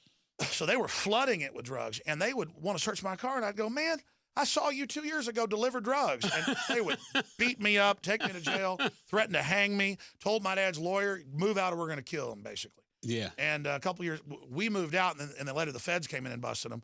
But again, that's the big drug dealer busting the little drug dealer. Yeah, well, that's why they don't like you, Alex, because you're gonna keep it 100. You're going to let them know exactly what's going on. Well, I wasn't saying anything about the cops stealing drugs till they wanted to search me. Yeah. And I'm like, man, you're a drug dealer. Leave my 6-pack of beer alone. Oh, look, like under the truck seat, those Silverados had the seat that lifted up in the middle. Yeah. And there was the 6-pack. We weren't even drinking and driving. We were going to a party. And they're like, all right, I got you, minor in possession. I was just like, you're a drug dealer. And they almost like the fox watching the hen house, huh? Well, yeah, it's like, you're a drug dealer? You're going to give me a ticket and take my beer? Those cops would just go, ugh! They arrested me 3 times doing that. Wow. They would beat me up that bad. They'd slam my head in the wall, and they'd take me there and go, listen. They didn't beat you with a flashlight? No, you've been beat up before. I've been beat with a flashlight while I was handcuffed, and let the dog bite me while I was handcuffed. I mean, these guys are wow with these, what do you call them, cowboys? Yeah. These drug enforcement agents, they're just out there, man. Most of them are dealers. Yeah, running rampant and ripping off the public. Because they're not solving the problem. Well, now they're so arrogant, even the New York Times reports on it, they're taking people's cash out of their wallets that have no criminal record, no drugs. They just go, oh, $2,000 in your wallet? Bam, I'm taking it. Well, Gary stopped that, too. You remember they used to have a forfeiture. Remember the forfeiture law? He got it kicked out of the states, yeah. He made them change their forfeiture laws. Before they could pull you over and say they found a joint in your car, and they could take your car and forfeit it. When you go to court and the court throw your case out and you never go to jail or never found guilty. He did get it reformed, but now they came back where the feds federalize it, and they do it now through the police. But Gary did do so much. Let's go to these calls here. Folks, get his book. It's available right now at InfoWarsStore.com, or you can go to FreewayRick.com or IamTheRealRickRoss.com and get the book, Rick Ross, The Untold Autobiography, and give it to the young people in your life, especially any that are getting on drugs. Donnie McClure asked the question on Twitter, can you elaborate on the rapper Rick Ross and how he stole your image? I think you already answered that. And do you like his music? Do you like his music? I do. You can't help it. I mean, they have a formula that they're doing with this music. And our heart beats off of a rhythm. So they manipulate us, yeah. Absolutely. So, and then you hear the music. If you turn on the radio, And I don't really listen to the radio, and I like it, because you can't help but hear this music everywhere you go. You're on the elevator, you hear it. You're in the supermarket, you ride down the street, and somebody else is playing in the car. Well, that's what makes me mad is my kids can't help but like it. Absolutely. And if the message was good, it'd be great, but it's weaponized. The message is bad. Yeah, it's not motivation, uplifting, telling that you can be somebody special and that you are special no matter what situation. No, it's like you got to be a gangster, slinging the rock, the hose, You got it. Yeah. Rick Ross, did you do any business with the CIA? Well, that's a silly question. Not knowingly. Yeah, they had an intermediary between you and them. Yeah. Danilo Blandon, the CIA operative. That's what they call it. He's not an agent, but he's an operative. It's a membrane. Do you know Henry Hill? Was or ever met Henry Hill? And if so, how much of a piece of bleep was he? I don't even know who that is. No, me either. Never heard of him. All right. We've got more Twitter questions coming in. We're going to go to calls. MKT says, what was your first major purchase after making all your drug money? My first major purchase, I bought a piece of property that I built a motel on. That's smart. Adam Russell asked on iChats, Rick, do you think the government was involved in creating the fake rapper's persona to basically troll you? Sure, I don't think Rick Ross came up with that. I don't know if they did it I don't know what troll me mean, but what I know that happened is they gave him authenticity, where it was. They said it was authentic. Yeah, where in my community, I'm a legend. People's mothers and fathers had talked about me, so it had already been ingrained in people that Rick Ross was something. And so when the name came out, people automatically liked that name because they looked at me as almost like a Robin Hood. Well, Rick Ross rolls off the tongue. It sounds cool. Yeah. So when they did him, he already had love for the community. The community already had love for him. I don't know if you know who Freddie Fox is, but Freddie Fox told me one time, he was like, man, when I heard that Rick Ross was performing in New York, I went to the show. And when I got to the show, I see this guy, and I was like, that ain't none of my man. So they already had a love for Rick Ross. And what he did is he got that love that the streets had for me, because I was a gangster. I was out there in the streets, and that's what they wanted. And he fitted that role. So, what are some of the things that motivate you today? KDEE asked. Well, redemption, to redeem myself, to show young people that no matter where you at today, that you can always improve yourself and become a better person. How do you pronounce that caller's name? Vladislav? Vladislav? I think we're going to go to Vladislav here in just a moment. In fact, let's go to Vladislav now in Washington. You're on the air with the real Rick Ross. Hello, Rick. My name is Vladislav here in Battleground, Washington. My question is very basic to you. Basically, what motivated you to deal the drugs with the CIA? And afterwards, what changed your mind? But has anybody been listening? He didn't know he was dealing drugs for the CIA until it came out in court because the operative that his was a supplier from the Air Force Base hadn't told him that. So I don't mean to answer his question for you, but what motivated you to deal drugs? I think you said that. Money, right? Poverty, money. Yeah, I was tired of my mom struggling and not having food in the refrigerator. There's been days that me and my brothers and sisters woke up and there was nothing in there to eat. I've got a question to ask you. Thank you, caller. I appreciate it. I'm not trying to be mean. He just answered that. What does your mother think, kind of like that Scarface story, what did your mother think when suddenly you had all this money? Well, my mom put me out of the house when she first found out I was dealing drugs. My mom was a diehard Christian. And, first thing came to her mind, oh, you're going to hell forever. So she threw me out the house. But when she did, I was already ghetto rich. I had $100,000. So everybody in the neighborhood wanted me to come to their house and stay. But eventually, she started to succumb to the money. I bought pool pits for the church and air conditioners, and I remodeled her house where she didn't have holes in the floors and had it exterminated.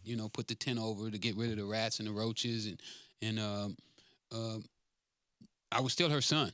So no matter what happened, she still loved me, and adored me. So our relationship never changed. That's right. There's nothing more powerful than the flesh. Flesh of my flesh. Let's go to Julio in Wyoming. Julio, welcome to the airwaves with Rick Ross. What up, Julio?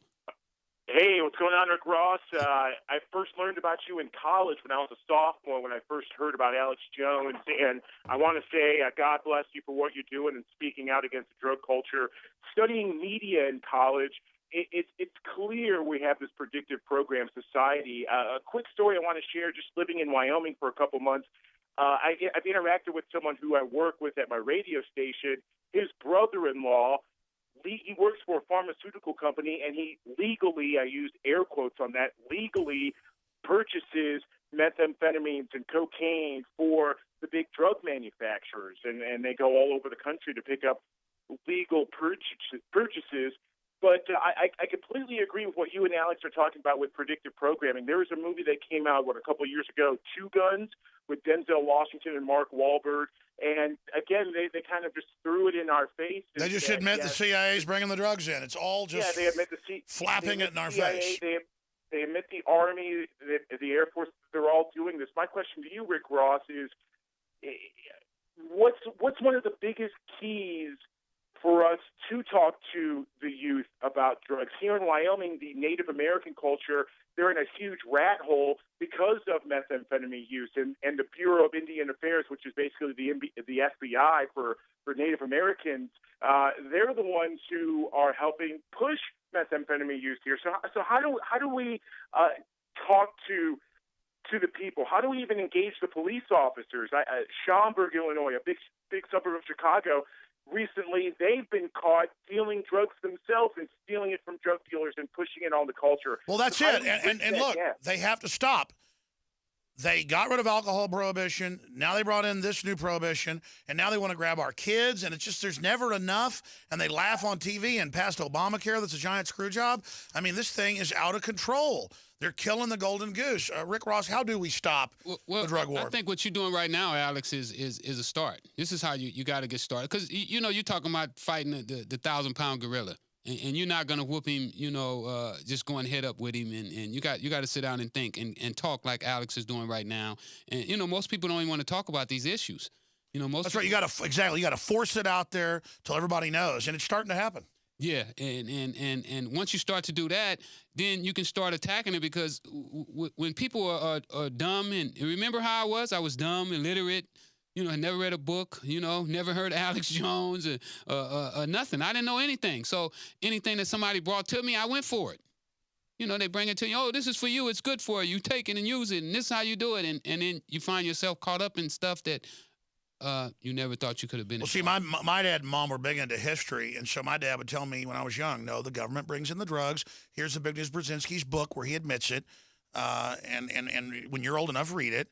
And I mean, and I just thought everybody knew this stuff, and then there were the police dealing drugs, just like my dad said, and then I've had Serpico on.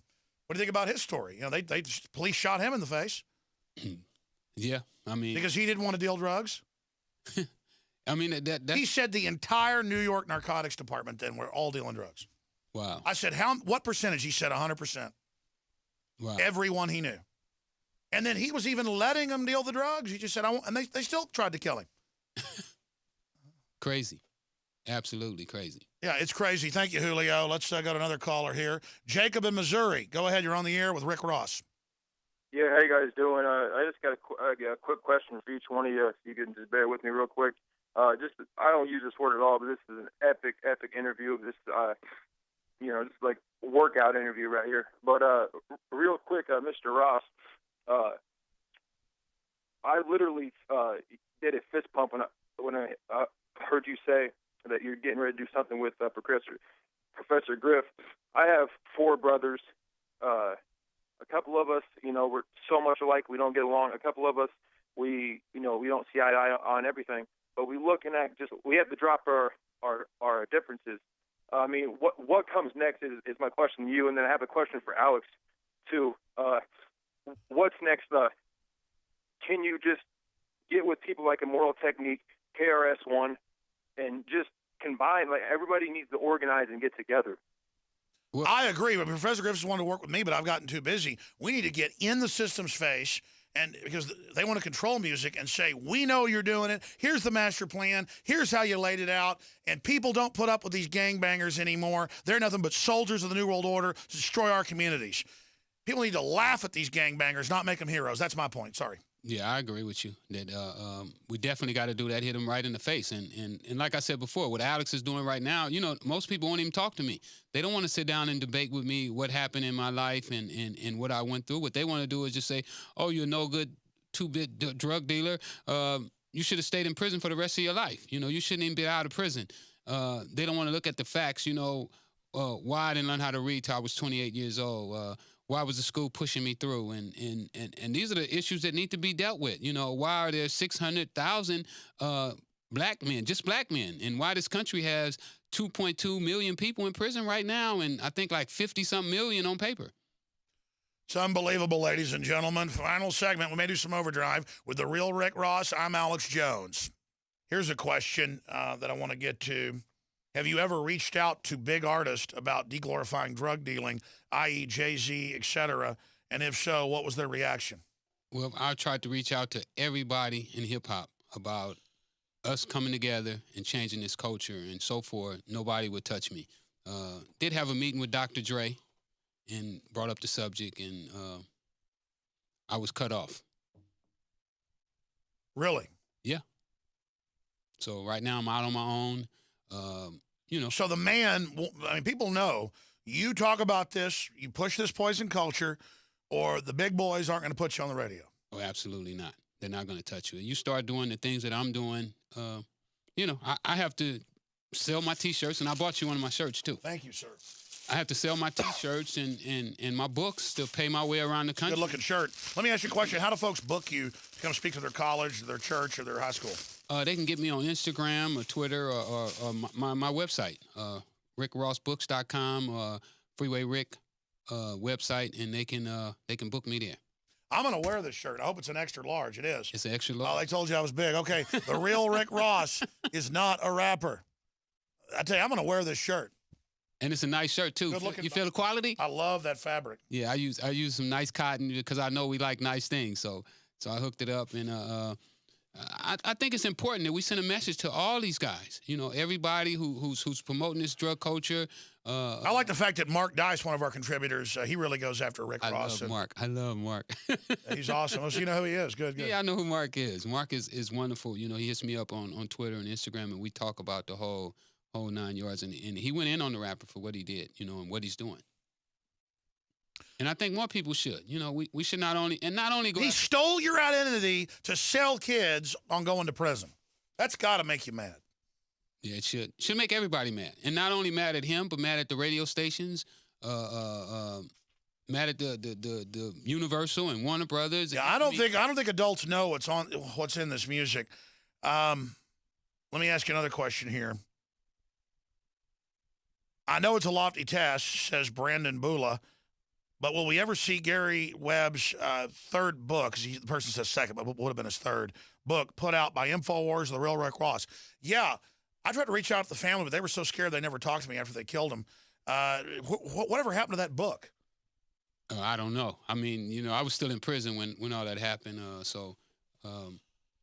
Maybe you're the guy to reach out to the family. Have you talked to him since the movie premiere? I spoke to the wife, at a link. We talked for about 15 minutes, because it's the first time that we had time to sit and talk outside of prison. When I was in prison, I spoke to her on the phone. So maybe I should. I got her phone number now. So maybe I'll reach out to her and ask her if we can get those notes. Well, he had a whole book written, and he sent me a disc, but it got lost and everything. Would you be willing to help do that? Listen, the last time I talked to Gary, I was busy. I said, man, everybody knows the government deals drugs. I've had you on the show. I want to get you on again. He's like, no, not till my book's out. And then he called back a month later. He goes, listen, I gave you all those documents. Put them up on the site. I need somebody to put this stuff on an internet site. And I was like, okay, but, and then he was like, he didn't really cuss a lot, but he's like, damn it, when you're ready to do something about this, you give me a call. Bang. And I'm sure somebody probably got those notes now, though. I'd be surprised if his wife still has that stuff. But he was passionate. I mean, he was telling me, you need to get up. Oh, without a doubt. I mean, Gary was willing to. I mean, Gary told me before that people have died for going down this road. I mean, he's like, Hey, Rick, when you go down this street here, you know, like I know going down the drug street selling drugs, you could get killed. Well, Gary told me that there's been people that went down the same road that he was going down that gotten killed. He told me that. Yeah, people like Gary Webb are true modern-day heroes, and so are you. You are redeemed. I know that. I can feel it in my heart. We're going to come back with some overdriving calls. It's a real Rick Ross, freewayrick.com. Well, I wish I could go for 3 more hours. This is a powerful interview. We're going to do a taped interview for the nightly news. It'll air down the road. We're going to go through some more of your Twitter questions that are still coming in. Maybe we'll air tonight, but I don't want to put it all out at once. I want to dole it out. We're going to follow him up to this high school where he's going to be speaking and get some footage of that. So that should be powerful. Right now, Steve in Florida, you're on the air with the real Rick Ross. Go ahead. Yeah, good afternoon, Alex and Ricky. Hey, what I wanted to ask Ricky is this: in all your travels and contacts and such through everything you've been through, and if he's not, Alex, you could probably enlighten him on this. Are you aware of the bigger picture as far as Operation Paperclip and the whole eugenics agenda, the pharmaceutical industry founding, and how Margaret Sanger wanted to eradicate the Sure. weed? Are you aware that the Nazi plan actually came from the U.S. and England? And so that's why so much of this is going on, the secret testing, the drugs, is that it's an attack? No, I didn't know that. I'm totally Well, I'll give you a film called Endgame that I produced that just goes over their whole master plan. The truth is we're living in a science fiction movie. Good to hear from you, Stephen. Let's talk to James in Michigan. You're on the air with Rick Ross. Hey, Rick, I was just wondering, I have a question for you. I want to preface by saying, the mafia, they would tell their members not to deal in that junk, but they themselves, through the French connection of one instance, were dealing it themselves. My question to you is, had you ever been shaken down by the mob for making as much money as you did? Because they always want a cut. no, I wasn't. That's because they obviously knew that you were a CIA conduit. the little mob doesn't mess with the real mob. No, they don't. I mean, I shouldn't speak for you. Why do you think they left you alone? Well, it's obviously I had ties that was too big, even for them, and I probably got rich so fast that if you wasn't inside, you really didn't know what I was doing. Yeah, I mean, exactly. All these fake rappers say run around and show your wealth off. You're going to get arrested in 10 minutes acting like that. Yeah. I mean, real drug dealers, folks, real mob chiefs and people are living in small houses and gated communities, keeping their head down. Yeah, nobody, if you didn't know me, you didn't know I was rich. I mean, my family, they started to know that, and they didn't know how rich I was. They knew I was wealthy, that when they called me for rent money and repossession money to get their car back, that I could do that. But they didn't know that I was making, $3 million a day and how much drugs I was selling. They didn't understand that. So the general public didn't know. Blandon knew, but everybody else didn't really know. So, and I love how they came back to burn you later just to tie up loose ends. That was really crazy to me, how they would take the guy that was supplying all the drugs. Michael said it in the movie. I mean, it was one of the parts that I really liked about my character is that Danilo was Santa Claus and I was an elf. Exactly.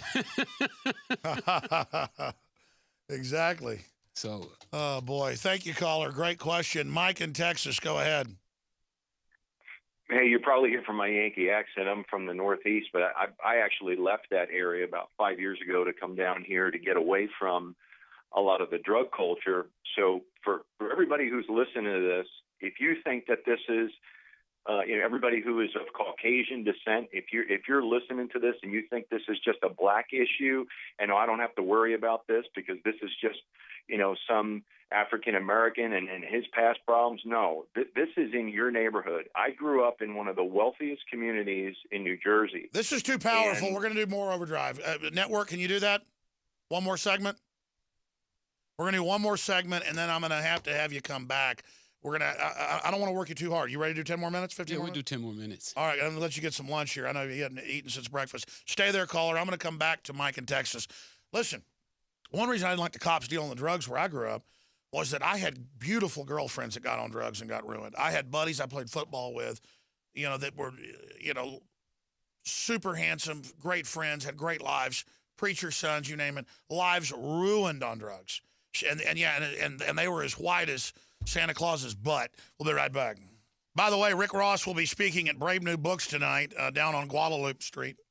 Brave is collective status. Oh, collective status. See, I was misunderstanding earlier. That's when I said Brave New. Okay, where are you going to be speaking tonight? I'll be at Creative Status, 516 East 6th Street, Austin, Texas. Okay, great. And what time is that going to be? Like 7 to 8:30 or so? Yeah, well, 6. I'm gonna get there at 6. I'll get there at 6 to 8:30. Well, that's fantastic. And again, plug it one more time. It's Creative Status, 516 East 6th Street, Austin, Texas. All right, Creative Status tonight. And that should be interesting. Hell, I'll send a film crew down there with you. That's awesome. Yeah, let's do that. Send a crew down there, and we film it and everything. Fantastic. He's here in studio with us. We're doing Overdrive so that you get a chance to talk to him. Mike, Mark, Dean. We've got some more Twitter questions. His website is IamTheRealRickRoss.com, FreewayRick.com. And let's go ahead now and go back to Mike. Mike, tell your story about moving down here to get away from the drug culture. I've got friends from like upstate New York that moved down here a decade ago. They said they moved down here as well because upstate New York, all the farmers and stuff are basically dead. And now it's just empty shopping malls and everybody's on drugs, basically. Is that what you're talking about?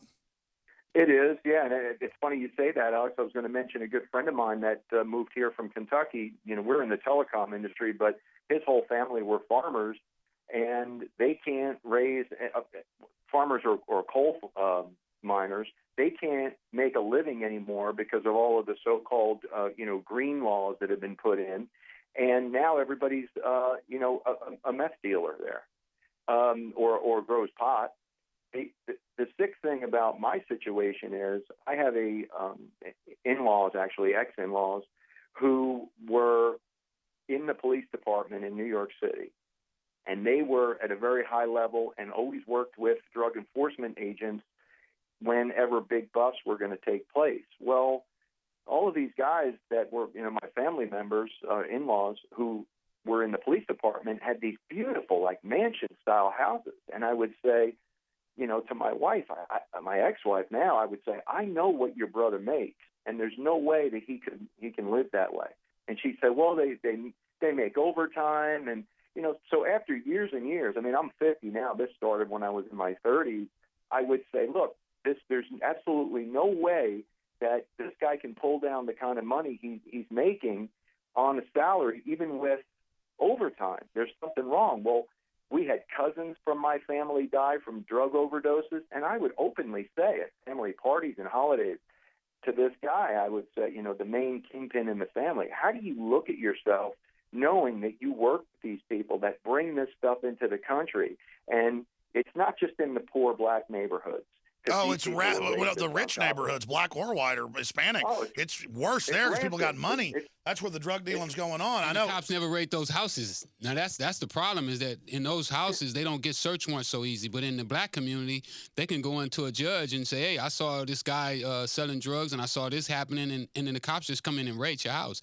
But everybody knows that listen, whites use more drugs than blacks. I know people that work at the fanciest hotel in Austin. I'll just leave it at that. The one with the president stays.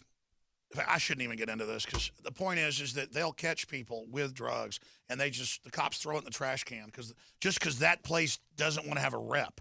I mean, that's how controlled stuff is. Yeah. And then the Austin Police Department's one of the better ones in the country. I mean, they're not involved in a lot of corruption compared to other departments that we've looked at. Because I've really looked into it. But still, yeah, the rich areas just get left alone, basically. Oh, absolutely. And don't go to prison. Now, we're not saying that it's not in the white communities because it absolutely is. But the blacks, when it comes to prison time and in the court system, that's what you're going to see in court. Well, I've seen the statistic. I think a black person for drug crimes on average gets 5 times the sentence. Yeah, they do.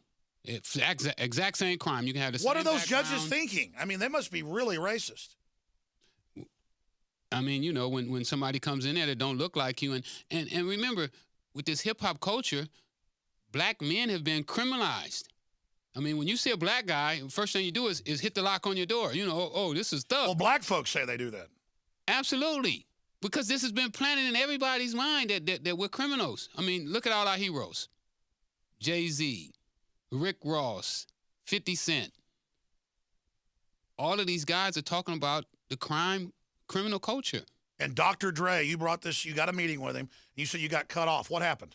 Well, I started to talk to him about what was happening in Compton and that we need to do some things in Compton that would uplift our community. You know, that there's no job development centers in Compton, that nobody is helping these people know that you can make it other ways. Like, these kids believe that Dr. Dre was a thug.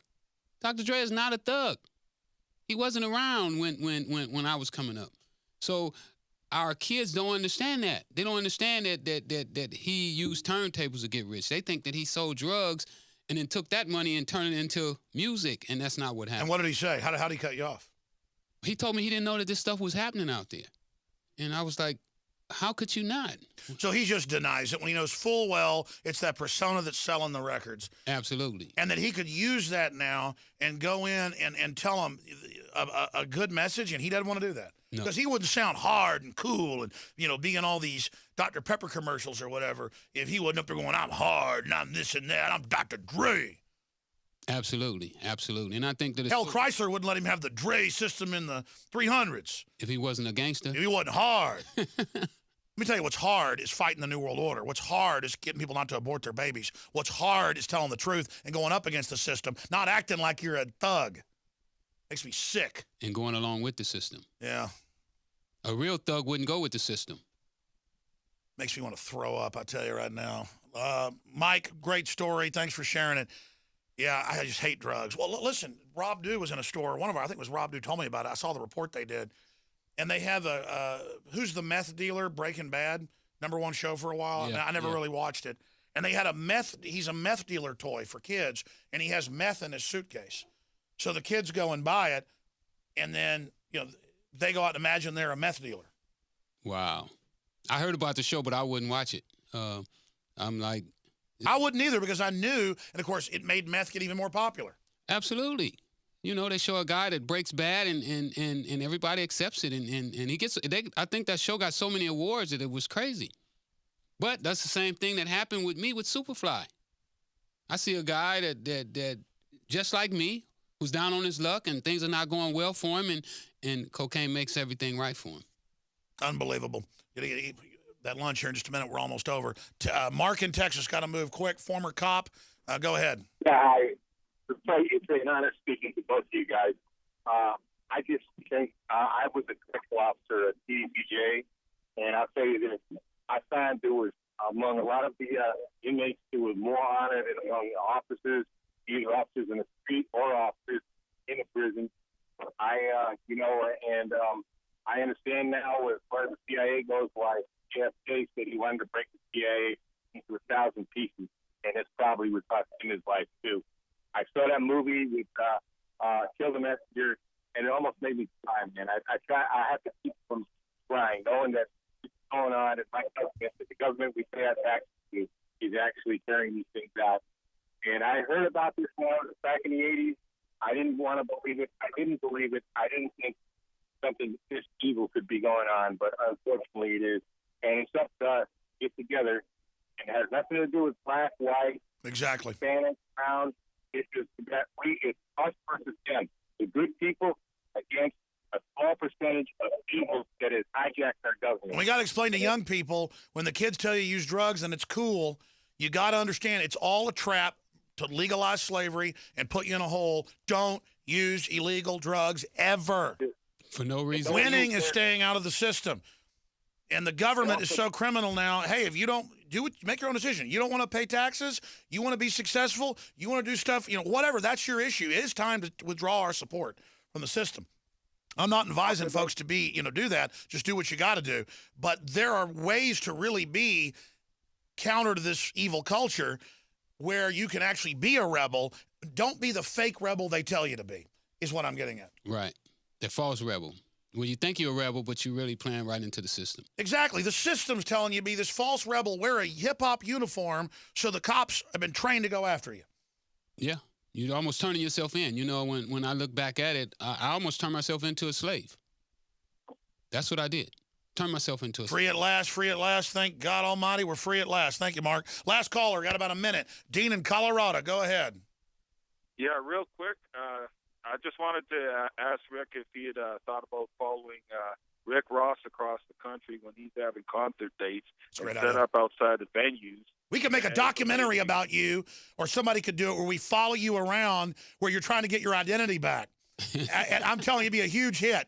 I want to do that. Okay, let's do it. Well, you know, my main thing has just been finances, you know, just trying to... We can do it, but I'd want to hire a cinnamon talk. We got a great crew here, but I'm telling you, a movie like that, Rick, like trying to get your identity back from a guy that stole your identity, Right. and say you couldn't get it in court, so now you're gonna go to the streets. Oh, that would be dope. I'm with it. Let's do like it. I just thought of the name. I'm not gonna say it on air. Let's do it. Let's do it. Oh, Dean, that's a great last caller. That was meant Thank to you. happen. Thank you, Dean. Here's my problem. I get these ideas all the time. They're always successful. Problem is I got to do it, though. Okay. And the problem is I try to do too much, too many irons in the fire. But, hey, let's get you some lunch. Let's do another interview. And then you're going to speak to some high schoolers tomorrow, and you're going to come back. Maybe Friday. Come back down. We'll hang out. All right. Thanks. All right. Thanks, everybody. I enjoyed the show. All right. You got Austin, Texas. You bet. The real Rick Ross. I am the real AlexJones. RickRoss.com. Stay with us.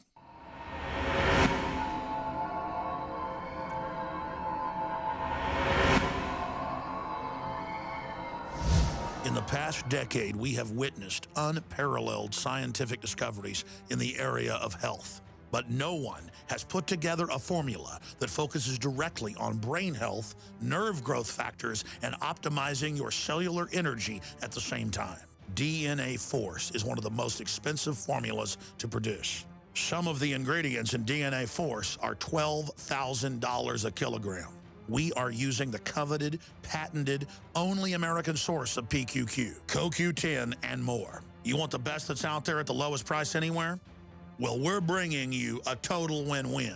The ultimate value, cutting-edge, trailblazing game changer that also supports the InfoWar.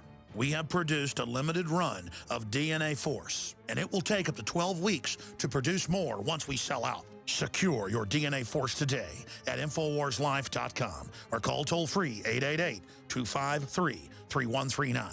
DNA Force from InfoWars Life.